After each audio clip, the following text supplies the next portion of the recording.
Hello, Dave Kenworthy here. We're looking at the ancient meter within the Giza design today. It's the 8th of the 7th, 2021.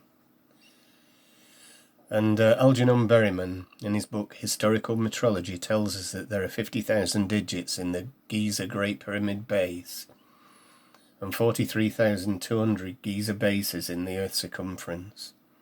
He also tells us that the meter is a variable unit, and because it's variable, he gives two different versions of it that were in use in ancient times, and one's 39.375 inches and the other is 39.366 inches, and they've got corresponding digits when you divide these by 54 of 0.7291666 and 0.729. So, I'll just prove that. There's that 729.166 recurring. And there's the 0.729.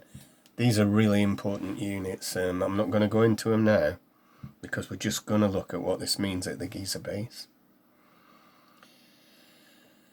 And I've put here, this is metrological gold dust, because we already know there are 1760 cubits in the Giza base.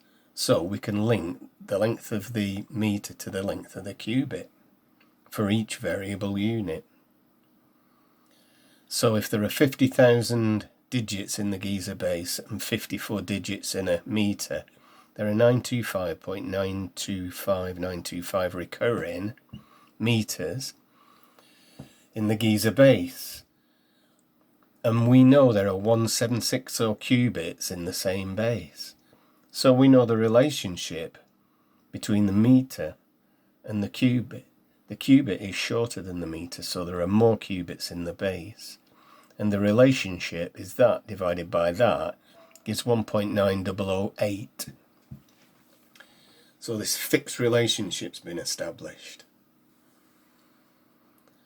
So, what I'm saying now is we can use Berrymans meters to determine the base 100 meter.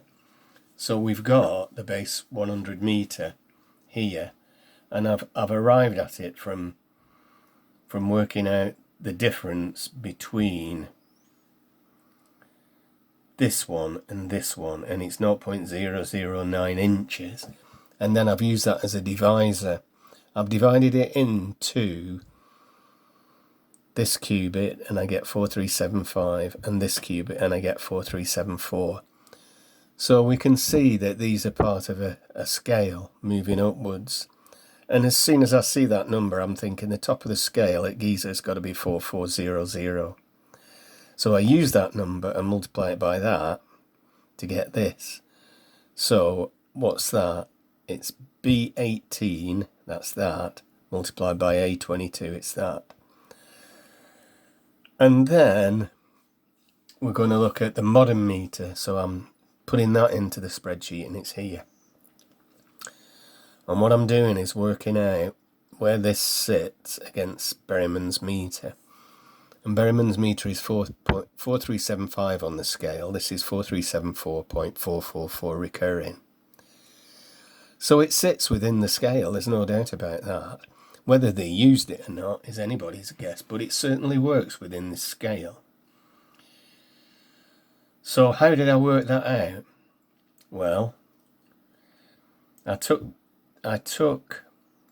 B19, that's that, and divided it by A19. So I divided that by that, and then just multiplied it by this, A20, and it gives that. So that's where it sits in the scale, and I do that with all the units that I'm working with.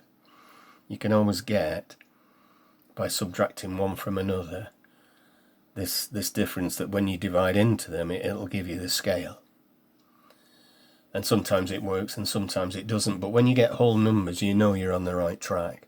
So getting 4375 and 4374 for these 2 meters of Berrymans just so obviously tells you that what Berrymans worked out, and however he did it, he's done the right thing.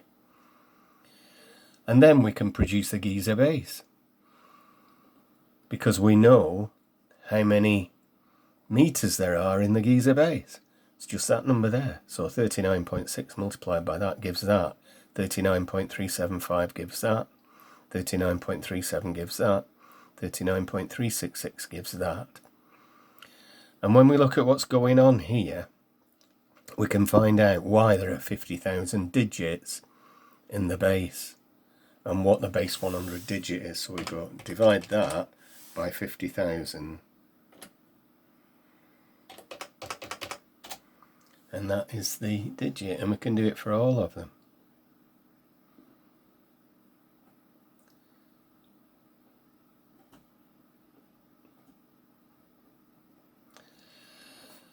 And this one here is the modern meter. It fits within the system, as I've said. And there are those that will tell us that this is what they were using. They were using the modern meter. But they weren't. They were using this version here. That's what Berryman tells us. And they were using this version here. And they were calculating the Earth's circumference. We know the Giza base. And we know there are 43200 Giza bases in the Earth's circumference. So we multiply that by that. And these are all in inches. And what we're getting here, that number there, which is a really nice looking number actually, it's 1312333.333 recurring forever. That's the French meter expressed as an Earth circumference at the Giza base. And in miles, it's 24854.8. Now that is 40,000 meters. So if I divide that by 40,000,